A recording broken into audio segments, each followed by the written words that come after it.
Hey everyone, welcome to my channel Trending Military News. Unexpected blow to Putin hears that Russia was defeated. As the war between Russia and Ukraine enters the second month, Russian President Vladimir Putin is having the hardest and worst days of his career. Putin continues to find himself in a difficult situation with news from the war, the diplomacy desk and inside his country.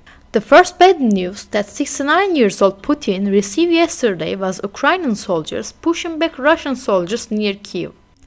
He emphasized that the destruction of the Russian ship orcs off the coast of Bernarks is of critical importance at the time when the advance of Russian troops was also slowing. World leaders met in Brussels. Leaders including US, President Biden, French President Macron, German Chancellor Scholz, Turkish President Erdogan, and UK Prime Minister Boris Johnson discussed the war.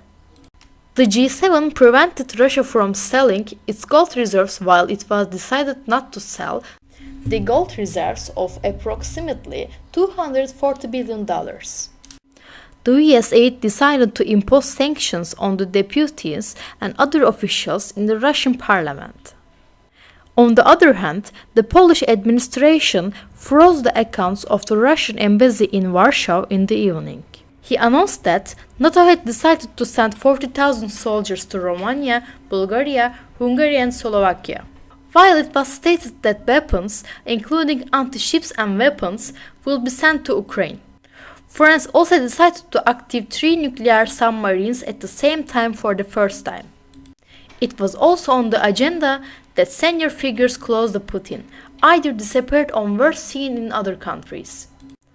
While one of Putin's most trusted names, Anatoly Chubas, was seen withdrawing money from the ATM in Turkey, it was on the agenda. While the absence of the defense minister Sergei Shoigu for weeks drew attention in the international media. It was reported that Russian Prime Minister Mikhail Mishustin was last seen on March 11th and has not been heard from since then.